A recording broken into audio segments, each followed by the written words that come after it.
Yeah, in terms of sparring, we got some great guys coming in. Some really experienced southpaws that are smaller. I think Montana Love is coming in. Shakur Stevenson wants to come in. Jermaine Ortiz. We're gonna hit up Erickson Lubin, some of these guys. So we're just gonna bring in a plethora of fighters that are fast, quick, shifty south. With Canelo Alvarez. Shakur Stevenson has no relationship with Jake Paul. None. We heard, oh, Boots is a sparring partner. How much you got paid for that? So now, isn't that also applicable to Shakur Stevenson? Is he not also a sellout? Because it sounds like it's honest. But again, I want to see them fight. I want to see some aggression. Tank would have that if it was anyone he actually felt was worth it. I just don't know if he thinks Jake's worth it. Again, I get that feeling that Jake Paul's newest strategy involves collaborating with elite champion Shakur Stevenson, a decision designed to maximize preparation and optimize performance before facing Gervonta "Tank" Davis. According to Paul, Stevenson personally expressed interest in contributing, enhancing credibility, and adding tremendous value to training camp. Paul revealed his coaching staff secured multiple talented southpaws, experienced athletes possessing unique skill sets despite smaller stature, each delivering important tactical perspectives. Stevenson's inclusion generated attention because no established connection previously linked them. Nevertheless, Paul strongly believes partnering with Stevenson, plus additional professional sparring specialists, will strengthen technique, sharpen execution, and strategically position him for competitive success. Yeah, in terms of sparring, we got some great guys coming in. Some really experienced southpaws that are smaller.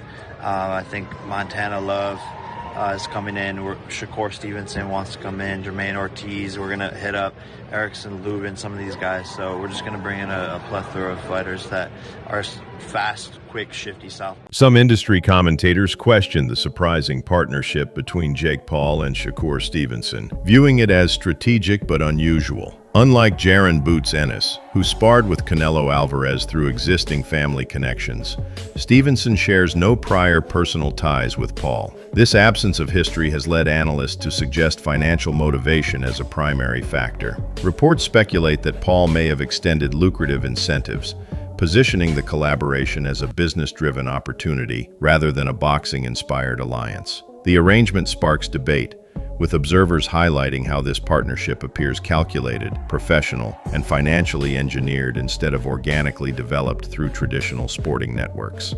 Shakur Stevenson reached out to Jake Paul in support of him preparing for Gervonta Davis.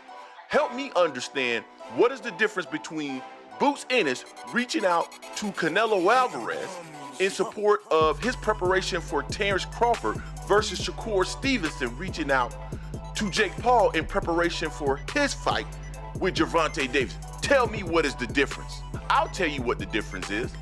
The Ennis family actually had a relationship with Canelo Alvarez. Shakur Stevenson has no relationship with Jake Paul. None. We heard, oh, Boots is a sparring partner. How much you got paid for that? So now, isn't that also applicable to Shakur Stevenson?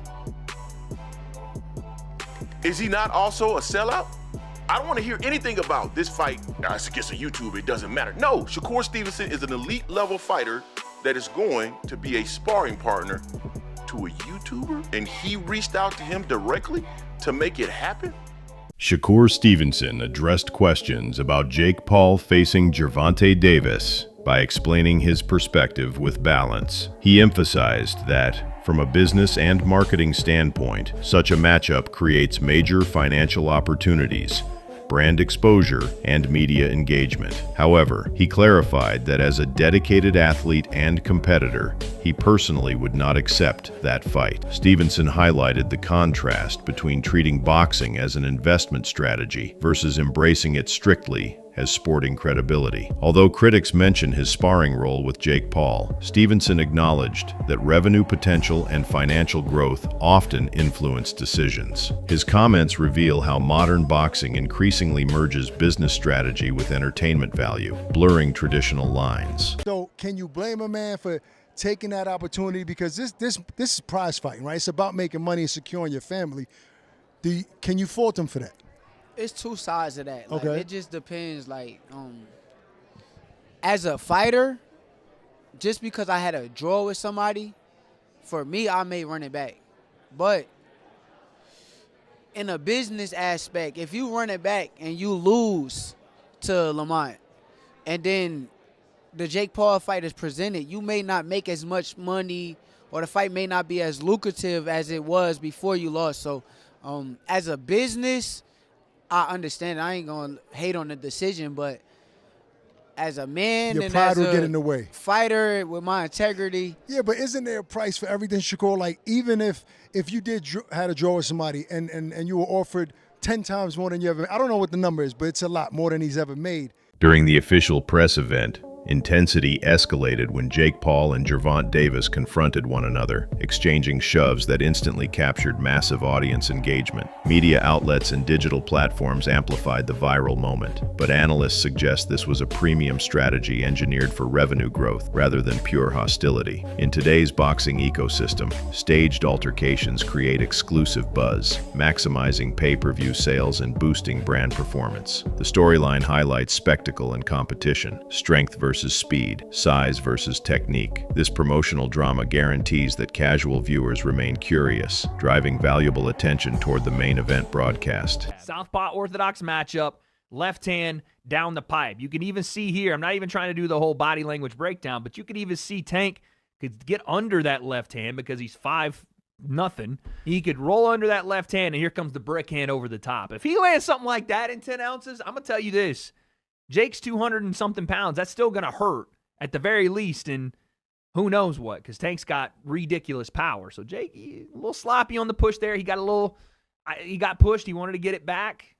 There's something to be taken away from that, but lines up perfectly for a counter left hand. And you even see his promoter here is kind of grabbing his left hand because Tank wanted to let it fly. And Jake backed up a little bit. He said, oh, and Tank comes with that.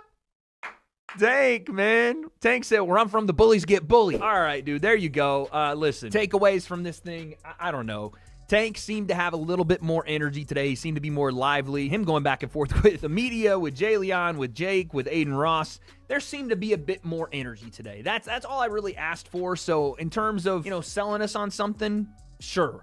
Better job today from both guys. Jake, seemed a bit more locked in here with Tank as well. They had a little bit more fun.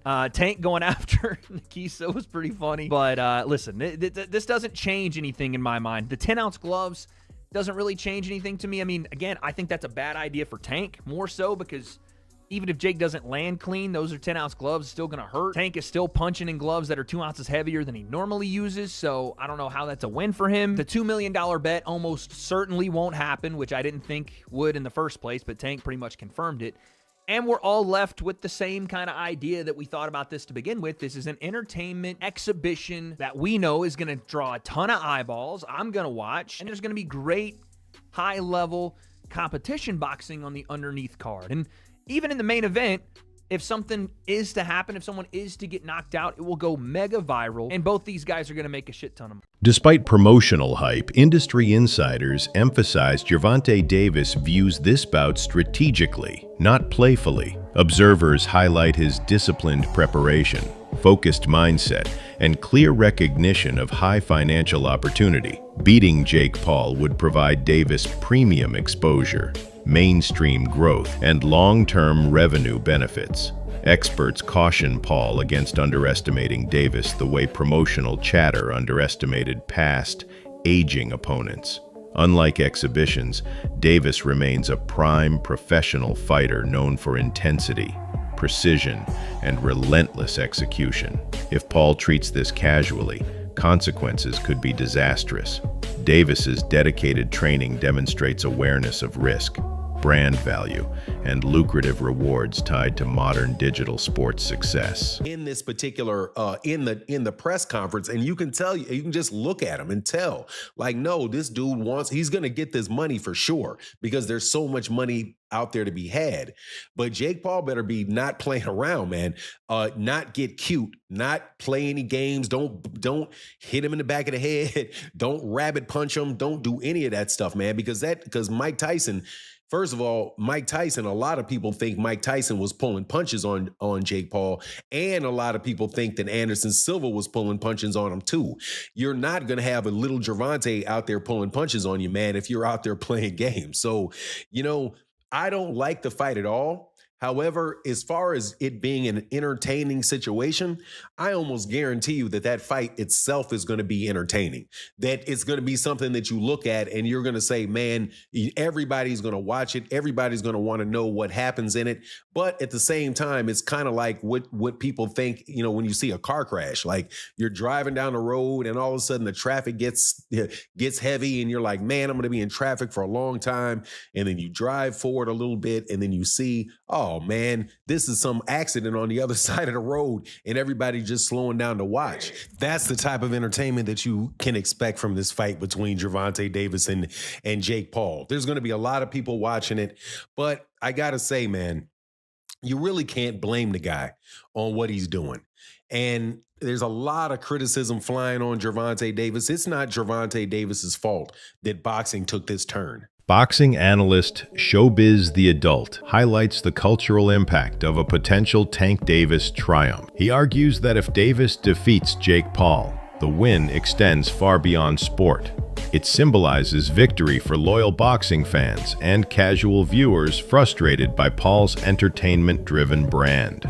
Many anticipate seeing Paul finally humbled after his unconventional rise from social media to high-profile main events. Davis securing that knockout would elevate his image, position him as boxing's authentic representative, and strengthen his marketable legacy. The matchup reflects more than competition. It represents audience loyalty, cultural pride, brand positioning, and the sport's enduring credibility. Gervonta Tank Davis stops that. If he is the one who stops this whole train, knocking out Jake Paul, he will become a boxing hero. People will then say, now get the hell out the sport. And I'm talking about from a fighter's perspective. That's what they're going to say. Now, it's not going to go on either one of their official records because it's an exhibition. But it doesn't matter because optically, visually, seeing that go viral, and I mean go viral, and Jake Paul will never hear the end of it. Help you up. We're going to see about it. Help you up. We're going to see. Because Gervonta Tank Davis is not only a real boxer, he's a real boy. He's 5'5". He's a lightweight. Skills pay the bills. Let him knock out Jake Paul, give him Bambi legs, or knock him down. Gervonta Tank Davis, that moment will go viral, and he will be a far bigger, well-known boxer than he is today, and he will also be a hero. And that's the Black Two Sugars. That you guys don't want to admit it. Don't bull jive. Think about it. He will be a boxing hero. It will go viral over and over. It's the same thing. No, not even the same. It's not even close, but there was a viral reaction when AJ knocked out Francis Ngannou. Anthony Joshua can dispel the MMA champion. When AJ knocked out Francis Ngannou in the first round, it was like, now get out of here. Former champion and analyst Timothy Bradley describes the Jake Paul versus Gervonta Davis matchup as a strategic revenue opportunity rather than a competitive contest. Bradley argues Davis's elite experience, proven skill set, and history against world-class opposition make Paul's challenge commercially appealing, yet athletically predictable. According to him, the event is structured as low-risk, premium exposure for Davis, leveraging Paul's fame for global reach, brand growth, and high monetization. Bradley emphasizes that this fight is designed to generate massive engagement, lucrative investment, and audience expansion, while still ensuring Davis secures victory. Staging the bout in Florida intensifies discussion around marketing strategy. Your innocence and say that it ain't fixed, because check this out. Tank ain't gonna lose this fight. Hell no. Hell no. Tank ain't losing this fight. Too many holes. Man, Jake don't have enough experience. Yeah, man, it's gonna be taking candy from a baby. You know, Jake is missing the rules. See, this is what happened when you don't grow up in the game. When you don't grow up in the game, man, at a young age, this is what happens. You know, You start reading your own press clippings. That's what Jake is doing. You know, fighting this lower level competition, and now he think he the ish. Now he think he the man. He ain't the man. You killing me? He is not the man. Oh no. Yeah, false sense of security. Now he trying to pick on small folks, right? You know, and I don't mean that in a bad way. Yeah, I'm just saying size-wise. Yeah, that's another thing, boxing one-on-one. You can't pay attention to size. Hell no, I told y'all it's the size of the heart, right? In that damn dog. It ain't the size of the damn dog, and I told y'all that, man. Yeah, it's the same thing here. And it's about the smartest dog. Tank too smart for him. Tank got too much boxing IQ for Jake, man. This gonna be easy.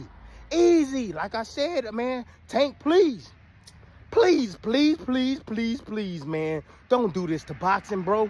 If there's anything, man, shoot. Man, we can put together some kind of like account for you, a GoFundMe account. Analyst Paulie Malignaggi shared his evaluation, emphasizing that venue choice and opponent selection are strategic elements designed to position Gervonta Davis for mainstream recognition. A decisive victory over Jake Paul, especially on a major U.S. stage, could expand Davis's reach far beyond dedicated boxing audiences. While motives remain partially unclear, the commercial dimension is evident. Paul delivers social media traction and ticket sales. Davis provides athletic credibility and knockout excitement. Together, promoters generate a marketable spectacle. Florida guarantees accessibility for influencers, journalists, and celebrities, ensuring heightened visibility, premium sponsorship opportunities, and significant media amplification nationwide. There's obviously a reason why the networks wanted to make Gervonta Davis a star. But let's look at it. And Robert, I want to ask you this. When you looked at the numbers for Canelo, his fight against Crawford, 41 million viewers. That's what they got. It was the most viewed championship fight of this century. Jake Paul, Mike Tyson got 108 million. It got more than double, significantly more than double. Is it the idea of the streaming services, Netflix, where they're following the numbers, Robert, and that's where the numbers are? It's what we're coming to, the real fights, fights where they deserve to be seen throughout the world are, it's great. They have good numbers, but when you see guys, that are YouTubers, guys that are 60-year-old retired and coming back, and getting 2 times more than what a real fight, it's kind of, I don't know. It's kind of embarrassing, kind of sad that we're getting there, that we're in that situation. But I also can't blame them. They're all making a lot of money. That's why Tank is doing it. I think it's ridiculous. It's a joke. But I can't go against that either. He's making a lot of money.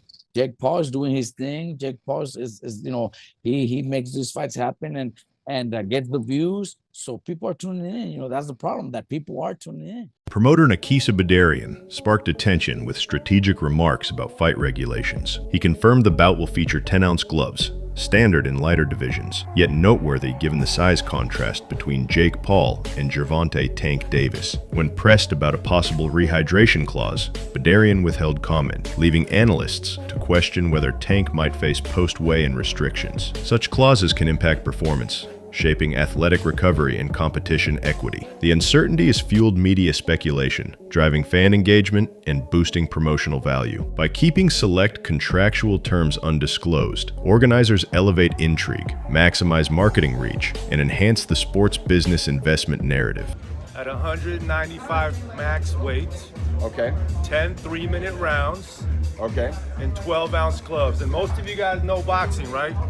Most of the fights are with 10-ounce gloves. Fighters spar in 16-ounce gloves. 12-ounce and 10-ounce gives you a little bit more safety, which is the key here, given the size difference, but there's a massive experience difference. We will have 3 world-class judges ringside that the commission has approved to ensure there's a rendered decision for the fans. It will not go on their record, but there will be 3 experienced judges, some of the best in the business, giving their view of who won the fight. So let me just follow up with this then. The Florida statute says that it means an exhibition means a boxing, kickboxing, or mixed martial arts. You saw the exhibition of Floyd and Logan. Okay. So just go with that, and if they weren't trying to hit each other, then enough. tell me they weren't trying to hit each other. You think Tank's gonna walk in at 160? That's up to Tank. What I can tell you is, Tank is focused on coming in the best shape of his life. It's not about gaining weight. It's about having the speed advantage. What can we expect on the undercard? Championship fights? Tomorrow morning, 8 a.m. Eastern, we'll announce 5 fights, 4 of which are title fights. So yes, you can expect to see another MVP fully stacked card. No prospects on a big show like this. What's up? Yes, go ahead.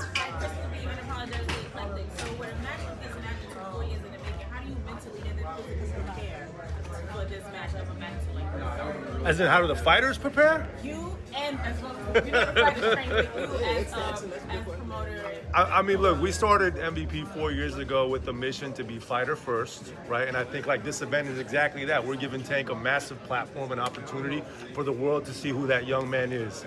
He's misunderstood in many ways, but at heart, he is a great human being who has a family and wants to do big things to make an impact on the sport and take care of his family. So we're excited about that. And in terms of preparing for this, it's no different than Mike Tyson, than Taylor Serrano. It's just another big event that's on a global scale. Keith, is there a rehydration clause at all? No comment. Subscribe now for exclusive MMA knockout updates, premium insights, powerful highlights, and unstoppable success.